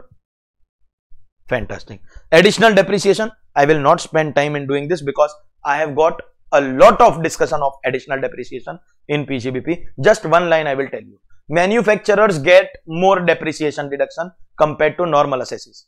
Extra depreciation means if you get more deduction, will it reduce your taxable income? Not allowed in new regime. Right now that much is good enough. Not allowed in new regime. Likewise, there is a deduction in 32 AD. This point if you want you can cancel. Cancel from your notes also, cancel from your textbook also, because this deduction was available till the year 1920. After this 2021 is over. What if I tell you that your exam year is 21-22? 2 years ago this is over. Well, remember your exam year, no? Previous year 21-22. Hello. And this deduction was available till previous year 1920. So this is over 2 years ago. It is not even applicable now. You can ignore it if you want. Next, these are again tax benefits of PGBP chapter. There are two deductions, 33 AB for assessees who are doing business of tea, coffee, rubber, and 33 ABA who are doing extraction, exploration activity, extraction and exploration of petroleum, natural gas, mineral oil. They are going to be eligible for deduction in 33 AB and ABA respectively. We will talk more about these deductions in PGBP chapter. Right now, I can only tell you this much, that are these deductions that you are going to take and reduce your taxable income. You are allowed to take it. You are allowed to take it. Where? Old regime. And you are not allowed to take it under new regime. Right now, that much is good enough. Okay. Next, this is a very, very important, one of the most important sections, section 35 of PGBP chapter. So, of course, section 35 will be taught to you in complete detail. This is one of the most important sections of your entire syllabus. In complete detail it will be taught. But where will it be taught? PGBP. Here, just a rough idea about it. Expenditure for scientific research is covered in section 35, and totally there are 7 subparts like this. 35.1.1, then we have 35.1.2a, 35.1.3, 35.2AA. Like this, we have a total of how many parts? 7 parts. Subsections, clauses, different subsection clauses. Totally there are 7 deductions. Please only listen to what I am saying. Out of 7, 35.2AB is applicable only to companies. Means individual HUF, other assessees are not eligible only. And who is the assessee covered in 115 BAC? That means, can I say 35.2AB not applicable? Out of 7, this is not applicable only. How many remaining? 6. From that 6, these 2 you can take. Just like interest on LOP, DLOP, you are allowed, no? SOP you have to not take, no? SOP you have to forego, no? Likewise, these 2, 35.1.1 and 35.2 will be allowed. That means out of 7, listen, 1 is not applicable. 2 are allowed. So, are you required to forego your entire deduction of 35? No, please. These 2 will be allowed. Only 4 will not be allowed. Which 4? 35.1.2, 35.1.2a, 35.1.3 and 35.2AA. 4 not allowed, 2 allowed, and 1 is not applicable, because this is applicable to whom? Only to company. Just a second. 115 BAA, BAB is new taxation regime for which assessee? Company. BAA, BAB, company. MAT chapter. Same list is going to come. Tax benefits to be foregone. There they have written 1 2, 3, 4 and 5 not allowed. Because 35(2)(ab) is applicable to companies. So we have to speak about this also. In short, in conclusion, in new regime, these two will be allowed, whether company or other assessees. And the others have to be foregone. For individual HUF, 4 benefits to be foregone, and for company, this also. So total 5 benefits have to be foregone. In short, 2 will be allowed. But of course, which subsection is what? What is contribution to social science? What is scientific research? All that will be discussed in PGBP chapter. Currently, you just have to understand this much. 2 allowed in new regime under scientific research and the remaining to be foregone. 2 allowed and the rest to be foregone. For now, that much is good enough. No problem. Like section 35, scientific research, one of the most important sections of your entire portion, section 35 AD. One of the most important sections, 35 AD. Specified business. We call it investment linked deduction. Where will it be taught to you in detail? PGBP. But again, I will give you a little idea about it. There are some businesses which government wants to promote. Government is requesting you to start that business. There is a list of 14 businesses. Warehousing of agricultural produce, cold chain facility, production of fertilizer. It's a long list. We will learn in PGBP chapter. Government is telling you that if you start this business, listen to me carefully. If you start this business, we will give you deduction of your capital expenditure. Full deduction of cost of asset. Normally, normal assessees don't get deduction of capital expenditure. They get slowly and gradually, like a bhikari. You know what is a bhikari? They get slowly and gradually little deduction in the name and nature of capital expenditure, asset purchase. What do you get? You get depreciation. Correct or no? You don't get the deduction of the entire cost of asset in the year of purchase. But we want to promote this business. We are requesting you to start this business. The country needs warehousing facility. The country needs fertilizer facility. Country needs affordable housing businesses. Country needs slum redevelopment businesses. 14 businesses totally are notified. Capital expenditure will be allowed as a deduction. Can I say cost of asset will be subtracted in your taxable income? Huge deduction you are taking. You can take in the old regime. You will not get in the new regime. At the end of the day, this is a list of tax benefits to be foregone. What if I tell you at this stage, of course, we have reached point 14. We still have a few points left. But what if I tell you the benefits that we have foregone till now, like SEZ or scientific research or capital expenditure in specified business, this can be crores of rupees.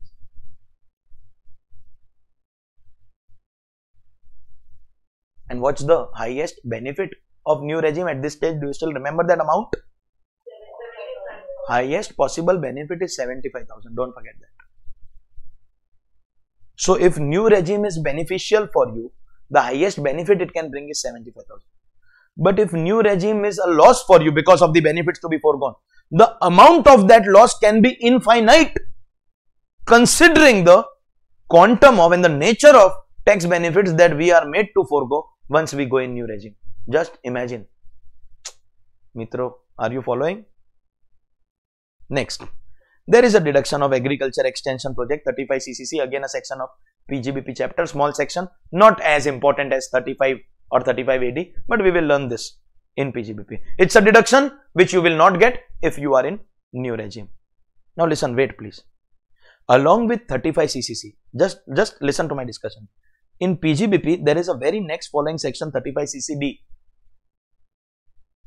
expenditure on skill development. This is agriculture extension, CCC. This is skill development. Can you see CCD is not written anywhere?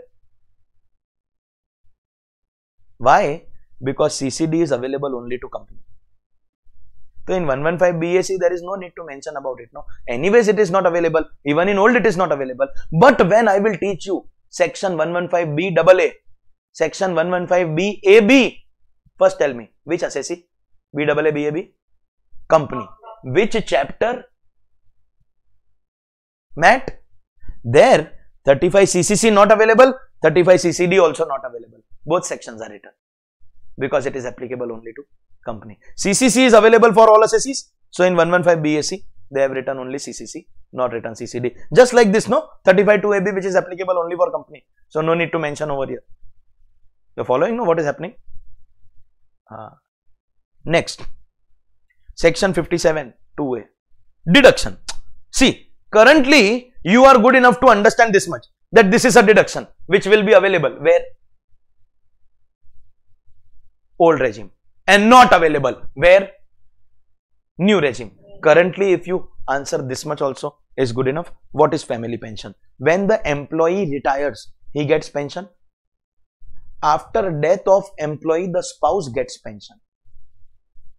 Private sector, they don't give anything, but government sector. My grandfather used to work for Indian Railways.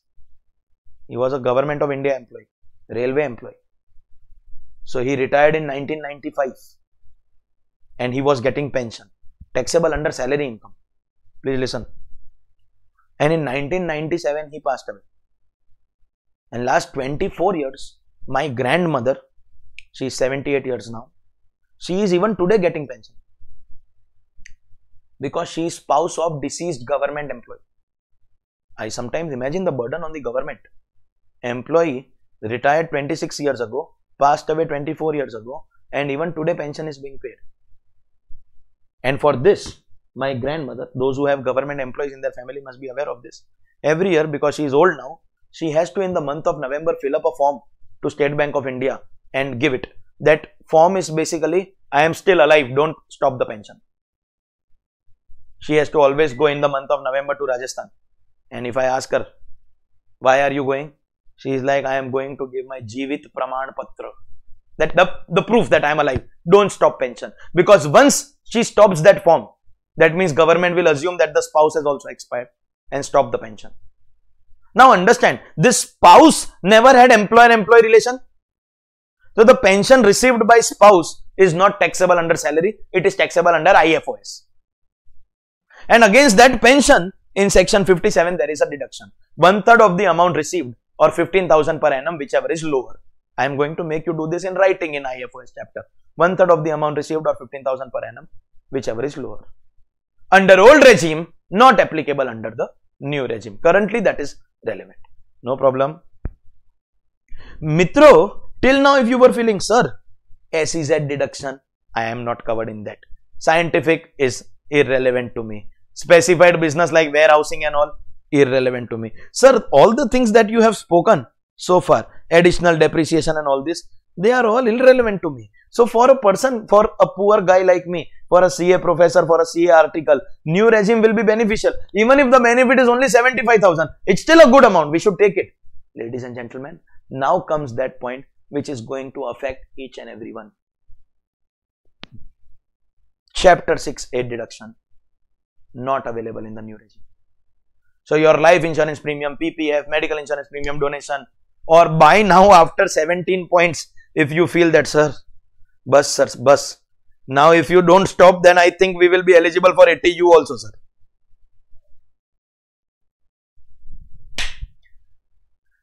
Ladies and gentlemen, chapter 6A deduction, not allowed under the new regime.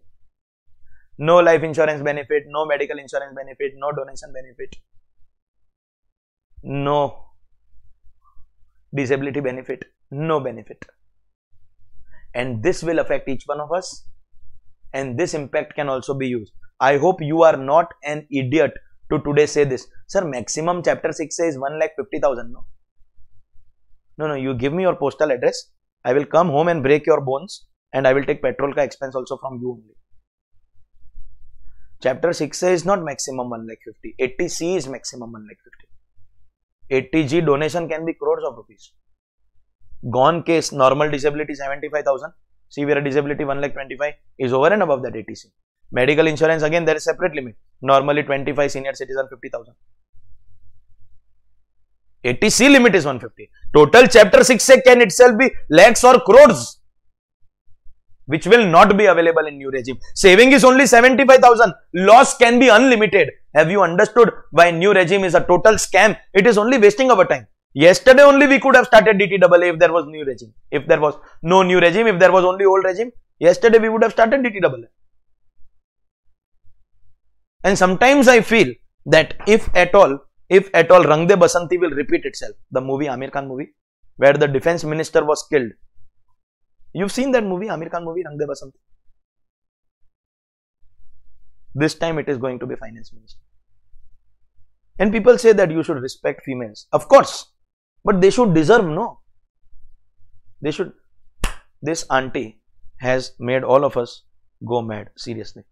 Please, dear Tamilians, don't get offended. This is only an individual. I am only talking about females. Don't have to get offended here.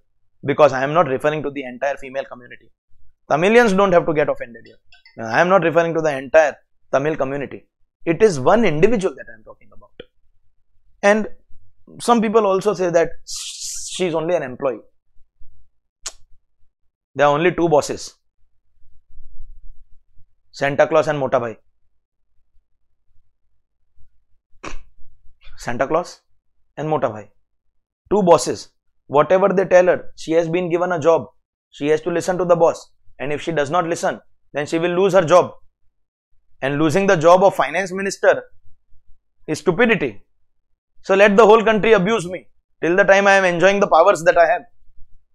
Bring it on, baby.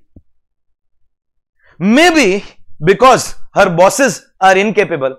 That is the reason of all the nonsense, all the chaos, whether it is GST or MCA or income tax. Forget it now. I'll get emotional. I'll start crying now. You all know, you all go to offices. You all know what is the current position with the websites. Forget about the markets.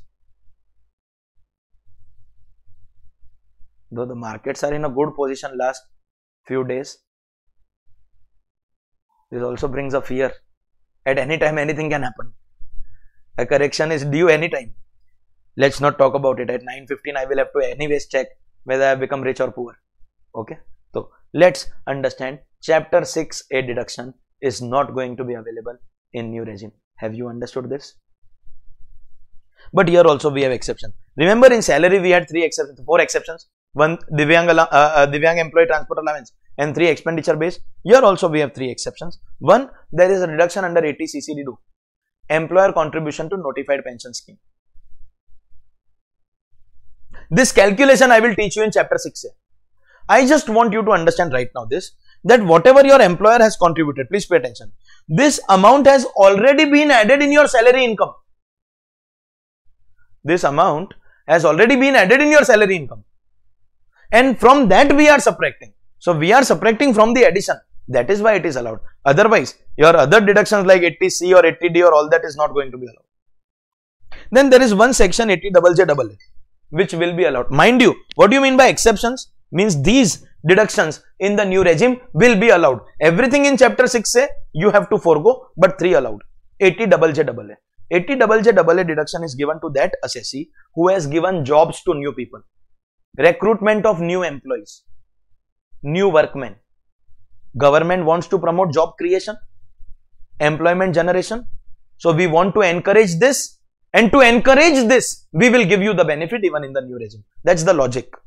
So normally we will not allow anything under chapter 6A, but job creation, if you have done, then we will allow that. Okay. And lastly, there is a section called 80LA for something called IFSC. Wait please, this IFSC is not your bank transfer code. Some are like, sir, I want to transfer money, give your IFSC. No, please. This is not that IFSC. Hello. This is International Financial Services Center. International Financial Services Center. A special stock exchange about which we will be discussing in one of our upcoming chapters, mostly NRI taxation, chapter number 4. And in India, there is only one IFSC till now, Gift City, Gujarat International Financial Tax City, something like that. They call it in Gandhinagar. So we will talk about it in proper detail in NRI taxation chapter. What exactly is IFSC? Right now only understand one thing, that there is a deduction of 80LA which will be allowed to IFSC even in the new regime. So there are 3 deductions allowed: CCD subsection 2, 80JJAA and 80LA. 3 allowed, everything else has to be foregone. No problem. If after doing so much with your life, auntie was not still satisfied and happy, you know what she is saying right now? Now, she is saying with respect to all these benefits that you are foregoing, like your scientific research or 35AD or your additional depreciation or your tea, coffee, rubber, site restoration. If there is any loss or unabsorbed depreciation pertaining to the above benefits, that will also be foregone. In other words, if there are any brought forward benefits, that also has to be foregone. Brought forward benefits. Huh? Sir, what? Listen please.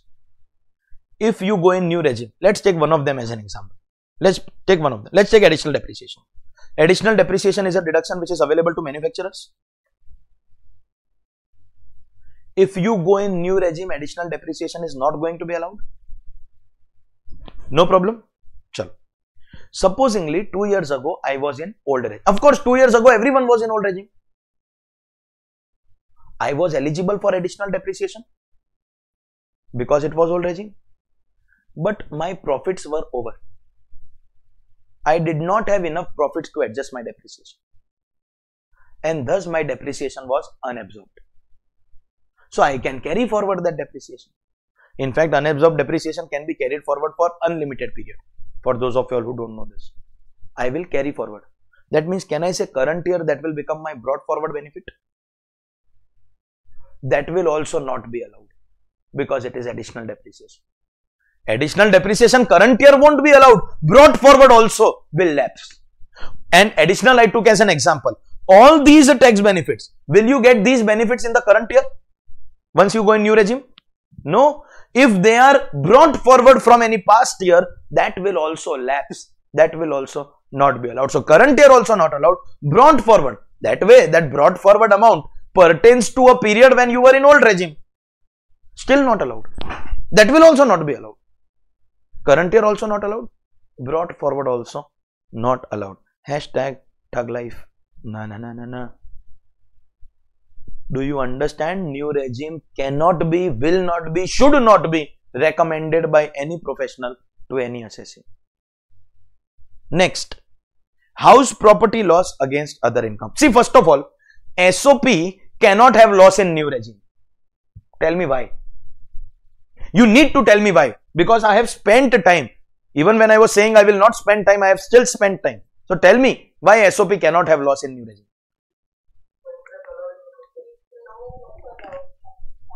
Fantastic. Because interest is not allowed only. That means if at all in new regime there is a possible loss, it can only be in LOP. Because over there we are allowing interest. The interest that we are paying can be more than the rent. There can be a loss. If you have got house property income, you can adjust it. No problem. But against other heads of income, we will not allow you. In the old regime, please pay attention. First of all, SOP interest is allowed. And LOP is of course allowed. Total can be a house property loss. You can adjust against other incomes up to 2 lakh rupees. Old regime also, against other incomes there is a restriction. What is the maximum allowable against other heads? House property loss against other heads, you can set off only maximum 2 lakh. But in the new regime, that is also not allowed. House property loss against other heads of income. House property loss against other heads of income is not going to be allowed. Understood? And last, any exemption of allowance or perquisite. So this is again a salary part. Under any other law. Huh? Sir, listen. Sir, listen. I'll take one example. There is a section 10, subsection 10 or clause 10 you should say, exemption of gratuity. There is a calculation. Actual gratuity or 20 lakh rupees or employee covered under Payment of Gratuity Act, not covered under Payment of Gratuity Act. Under Payment of Gratuity Act, POGA.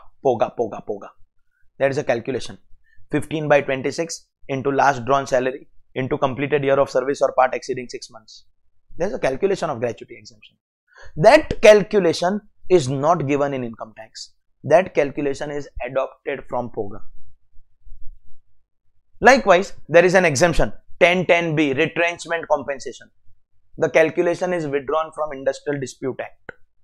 Whenever any allowance or perquisite is exempt under any other law, because of Payment of Gratuity Act or because of Industrial Dispute Act, under old regime, assessees are eligible to take those exemptions, but under new regime, any exemption under other law is also to be foregone. Exemption of allowance and perquisite under other law also to be foregone. One of those 20 tax benefits pertaining to the head of income salary. Exemption of any allowance or perquisite under other law to be foregone. And this, ladies and gentlemen, is your list of 20 tax benefits to be foregone for that thing called 115BAC. If you remember yesterday, I made you write common points of all the sections in new regime. Tax rate will reduce. Yes, we have reduced. And thus 75,000 savings we saw. But for that, you have to forego tax benefits. Now you understood the tax benefits. And also the other points: optional, honor before the due date, MAT, AMT not applicable, special rate will continue to apply. All that we have discussed yesterday also, today also. But today we did a very, very important aspect, the list of tax benefits that you have to forego. And the list is so dangerous, so big, so complicated. I would once again like to specifically mention to you, as a CA, without even checking the financial data of my client, without even checking anything, I will clearly tell him, you be in the old regime and don't talk to me also other than that. Because staying in the old regime can create a loss of maximum 75,000, because new regime has benefit of maximum 75,000. But staying in the old regime will allow you to take all these benefits, and that can be a massive, massive benefit. Do you understand that? That, ladies and gentlemen, boys and girls, was your section 115BAC, new taxation regime for individual HUF, both resident as well as non-resident. And other than 115BAC, which is the second, see, so this list of 20, no, it is there in the textbook, and textbook or handwritten, it has to be written in the same manner. So you can leave about 25 lines, because there are some exceptions also, no, everything will not come in one line. 25 to 30 lines if you want to copy that list, so that you have one revision book. One day before your exam, you don't have to now open that textbook for searching for these 20 points. Okay, you can leave the lines, and don't forget, we are done with 115BAC. If we are done with 115BAC, then only one section we have to do, so that we finish our introduction chapter. Come on, tell me, what is that provision that we have to do to finish our introduction chapter? Which section? And then what about BAABAB? MAT chapter. Okay, so the format of 115BAD will do it similar. So eligible assessee, whether compulsory or optional, how to exercise, AMT not applicable, the rates, all same format. So you tell me, what is the head point? What is the first head point in 115BAC? And now that you have told me the question, what if I tell you that answer also you only have to give? Otherwise I am coming home. Huh? I'll take your postal address, I'll come home. Huh? Cooperative society, wrong answer. Huh? Huh? Resident cooperative society. 115BAC is the only section where non-residents will be covered. BAABAB also mentions domestic company. Correct or no? Second point, compulsory or optional? Optional. New regime, all sections are optional. We studied yesterday also, today also. Third point, I am actually not teaching anything. Huh? This is like a revision. How to exercise the option? On or before 139 one due date. What is your 139 one due date?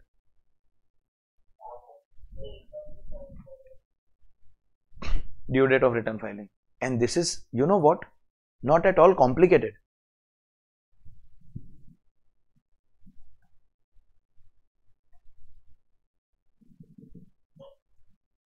Lifetime you will be in new regime. Yes or no? BAA, BAB, BAD, which is the only provision where you can change in BAC, non-PGBP every year and PGBP once. Correct or no? This is very easy. What was our fourth point? AMT not applicable. In the old regime, alternate minimum tax is applicable. But in the new regime, alternate minimum tax not applicable. No problem. In point E, we studied the rates. 115 BAC was very long discussion because you know so many slabs we had to discuss. Then we compared with old. Then we decided fixed amount of tax. Tell me one thing. In 115 BAC, fixed amount of tax comes at what level of income? 15 lakh. Modi ji, 15 lakh. And what is that fixed amount of tax? 187,500. And for senior citizen? Same amount. Like we had 112,500, 1 lakh 10 and 1 lakh. For the three categories, here there is only one category. But of course, that was at 10 lakh and this is at 15 lakh. Correct or no? Here, the rate is not at all complicated. Very, very simple, easy, very peaceful. You remember cooperative society old regime rates? 10,000, 10%, 10 to 20, 20%, more than 20, 30%. Here, the basic tax, very easy. Flat 22%. Flat 22. Means no basic exemption, no slab. 1,000 rupees income, 220 rupees tax. 100 rupees income, 22 rupees tax. 10 rupees income, 2.2 tax. Of course, it won't be in decimal, but just to make you understand, no basic exemption, no slabs. Just take your income on your calculator, multiply by 22 percentage button, you get your tax liability. Flat rate. Similar to firms and companies. They don't have any slabs. They have flat rate. But of course, you know this. If there is any long-term capital gain or casual winning, that will be segregated. So, special income will be taxable at special rate and normal income will be taxable at flat rate of 22%. No problem. This will give you your basic tax. What are the steps after basic tax? Come on, give me the answer for rebate. Because rebate is applicable only for individual. Fantastic. Second, surcharge. Answer what I am asking. For cooperative society in old regime, cooperative society in old regime, is there any surcharge? Yes. How much surcharge? Only one rate. 12% NTTI. So no surcharge after 50 lakh and after 1 crore only one surcharge, 12% up to infinite income. Correct? Here, please pay attention what is happening. This surcharge will come like HEC always. Even if your income is 1 rupee, 10 rupee, 100 rupee, 1000 rupee, always. Old regime if it is more than 1 crore, new regime even if it is 1 rupee, there will be surcharge. Compulsory surcharge you can say of 10%. Compulsory surcharge 10%. Means this will not depend on your income, it will always be applicable. 10%. And as far as HEC is concerned, no discussion, no permutation, no explanation. When does HEC come? Always. And what rate? 4%. So supposingly cooperative society's income is 1 lakh. What is the basic tax in new regime? 22,000 rupees. What is your next step? Arey 1 lakh only. Even if it is 1 rupee, that is what I want to hear from you. Even if it is 1 rupee, there will be 10% surcharge and 4% cess. So add 10%, add 4%, that will give you your liability. Very easy. No debate, no discussion. These are the simple rates. Very simple rates. And with this, we very quickly come to the last point. Point number 5. Come on, tell me. What is point number? Point F, not 5. Point F. tax benefits to be foregone. Some are like, what sir? Now again you are going to bore us with that long list. One point you will discuss. Every time you will tell us allowed in old, not allowed in new. First of all, these are not 10. These are not 20. These are only 10. And second,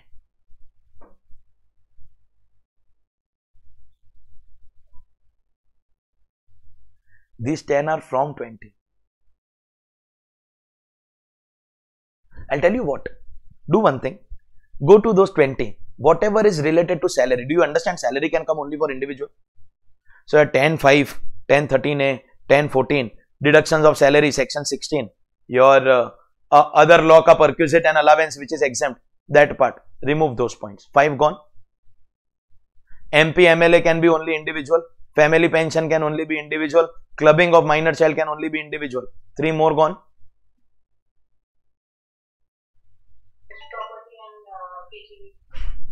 House property also, they have said cooperative societies they are not covering only. So that house property ka SOP wala part is also gone.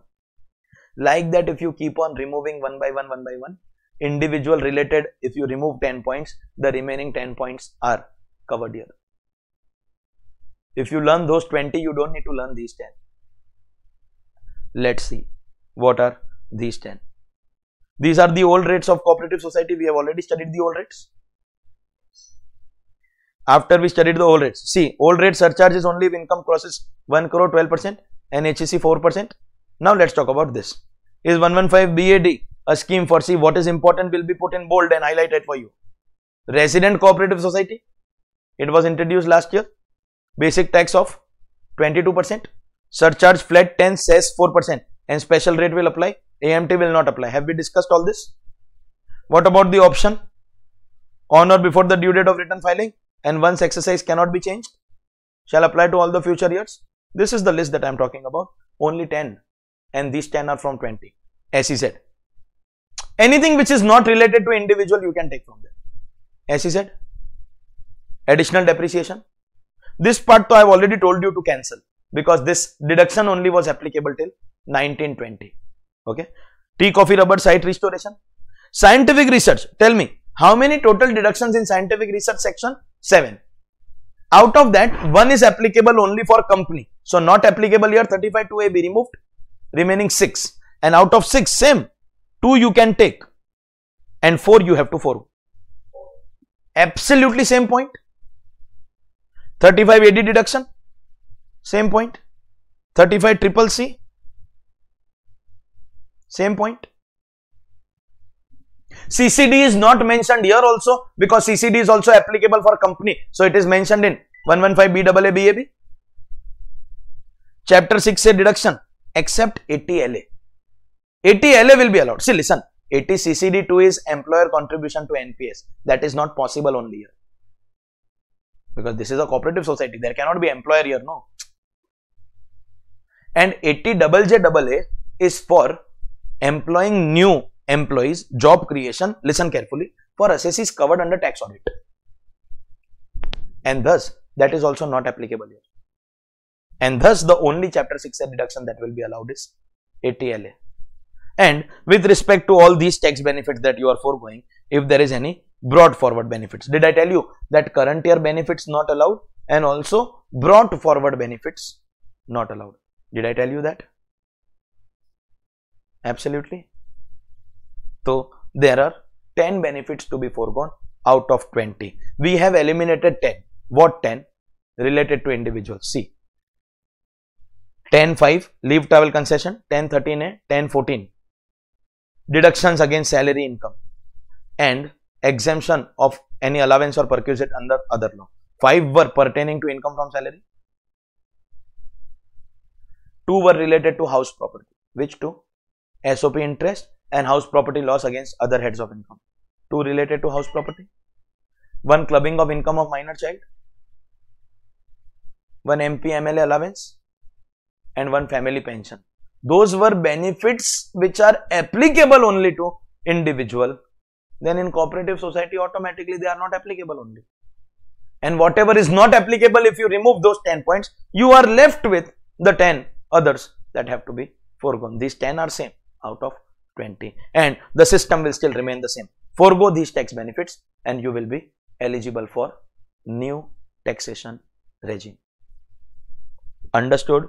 But of course, if you want to make your handwritten note here itself, so I told you to leave space for these 20, 25 lines, 30 maximum if your handwriting is a little big, and for these 10 you can leave about 15 lines. With that you will be able to complete your handwritten book here itself. The list, like I have written the list here, I just wanted to show how I make the book, how I write the book, how much effort goes in putting the book. I have put the full list in the textbook issued to you also, so you can same to same list you can copy from the textbook also, so that you have your entire book at one place. Are we done with this? With this, ladies and gentlemen, boys and girls, congratulations, Abhinandanam, because that will mark completion of your chapter Introduction, the first chapter with all the tax rates, old as well as new, hereby declared as over. Thank you very, very much.